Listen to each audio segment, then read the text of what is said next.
Hello, welcome back to टपो एक्सडी। मेरा नाम है टपो और आप देखो टपो एक्सडी। तो चलिए शुरू करते हैं। ऐसा ही बैठा था तो मैंने रिकॉर्डिंग चालू कर दी। पता नहीं क्या करने वाला हूँ। जो यूट्यूब पे दिखेगा वो कर लूंगा। चलो।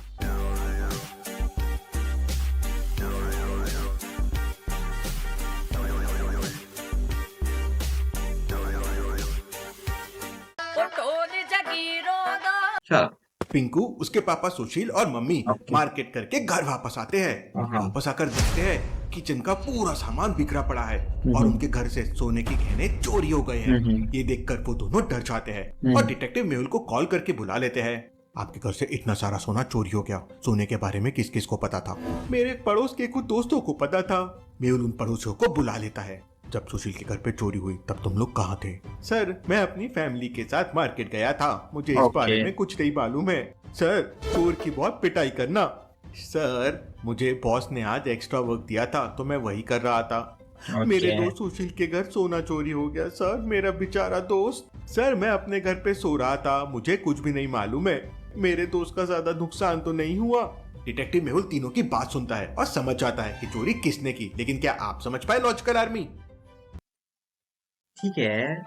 तो पप्पू, रमेश, महेश। महेश तो सो रहा था। पप्पू अब क्या के साथ गया था और रमेश काम पे गया था। तो मुझे लगता है अब मेरा डिटेक्टिव बाहर आनी चाहिए। सब पड़ोसी है। दोनों तो ऑफिस और सुपरमार्केट गया था। सिर्फ महेश ही सो रहा था। तो मुझे लगता है कि ये महेश है। महेश या रमेश, दोनों में कोई तो है। ये क्या बात करता है यार। मेहुल ने सुशील के किसी भी दोस्त को ये नहीं बताया था कि सोने की चोरी हुई है। सिर्फ इतना कहा था कि चोरी हुई है। तो फिर रमेश को कैसे पता चला कि सोने की चोरी हुई है? मतलब उसी ने चोरी की है। मेहुल उसे पकड़ लेता है। देखा आपने लापरवाही का नतीजा है।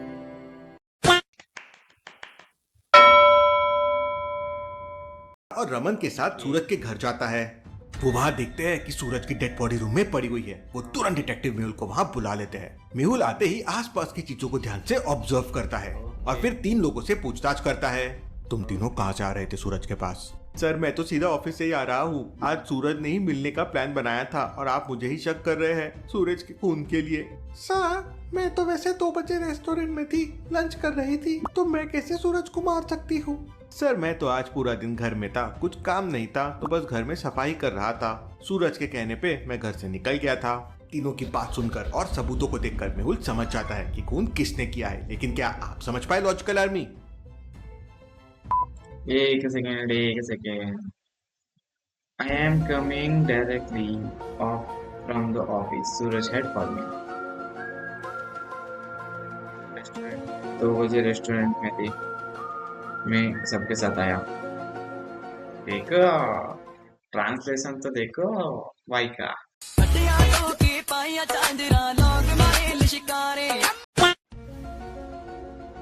मैं घर क्लीन कर रहा था। फिर मैं घर से आया तो 2 बजे रेस्टोरेंट। ये मौत हुए 2 बजे। तो समझे दया, इसका मतलब है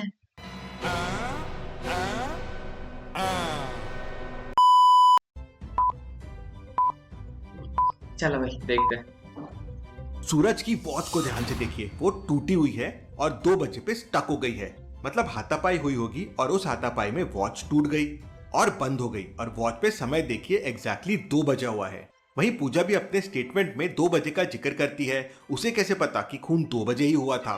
मतलब उसी ने खून किया है। मेहुल उसे पकड़ लेता है। चलिए, एक बार एसीडी बैंक में चोरी हो जाती है। बैंक के मैनेजर ने डिटेक्टिव मेहुल को कॉल करके बुला लिया। उस वक्त बैंक में 3 कर्मचारी थे। मेहुल तीनों से पूछताछ करता है। जब चोरी हुई तुम लोग कहाँ पे थे? चपरासी: सर, मैं मैनेजर साहब को पानी दे रहा था।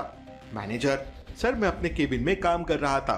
एडवाइजर: सर, मैं लंच कर रहा था, मुझे इस बारे में कुछ नहीं मालूम है। डिटेक्टिव मेहुल सबकी बातें सुनता है और सीसीटीवी फुटेजेस चेक करता है और समझ जाता है कि कौन झूठ बोल रहा है। एक second. I was serving water, I was working, I was having lunch. कौन लंच लेट करता है 10:30 को? हाँ, एडवाइस चोरी दो। करने वाला कोई और नहीं बल्कि एडवाइजर है। उसने कहा था वो चोरी के वक्त लंच कर रहा था, लेकिन सुबह 10 बजे लंच कौन करता है? फुटेजेस में टाइम देखिए, सुबह 10:20 का है। वो झूठ बोल रहा है, पकड़ लेता है। आलिया को रात में एक सपना आता है। आलिया एक तालाब के किनारे पर खड़ी हुई है और ठीक है। तालाब के बीचों बीच एक मैंगो का पेड़ है। ठीक पेड़ है। के ऊपर एक नकलची बंदर बैठा हुआ है। आलिया तालाब के अंदर नहीं जा सकती, लेकिन उसे मैंगो चाहिए। लॉजिकल आदमी क्या बता सकते हैं आलिया क्या कर सकती है? सोचिए सोचिए। तो मेरी डिटेक्टिव टप्पू भाई का कहना है कि ये जो लड़की है ये पत्थर लेके उस बंदर पे मारेगी, तो बंदर एक आम को लेके इस पे मारेगा। देखा कैसा लगा?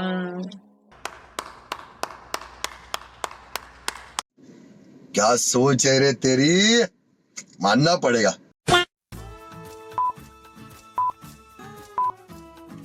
ठीक है ना? ट्री के ऊपर बैठा बंदर नकलची है, मतलब जैसे जैसे आलिया करेगी वैसा वैसा वो करेगा। वही आलिया तो। नीचे हुए पत्थर उठाती है और उसके ऊपर अरे जो भी फेंकने हो लगती है। आंसर तो नकलची ठीक है। बंदर के पास तो पत्थर थे नहीं, तो वो मैंगो तोड़ता है और आलिया के ऊपर फेंकने लगता है। एक मैंगो आके आलिया के टकली पे लगता है और आलिया की नींद खुल जाती है। तो आज के लिए बस इतना ही। अच्छा लगे तो एक सब्सक्राइब कर देना चैनल को, और वीडियो को लाइक शेयर और क्या कर सकते हो तो कमेंट कर देना मेरे साथ जो भी ठीक से किया होगा। Okay, see you in the next video. तब के लिए बाय बाय।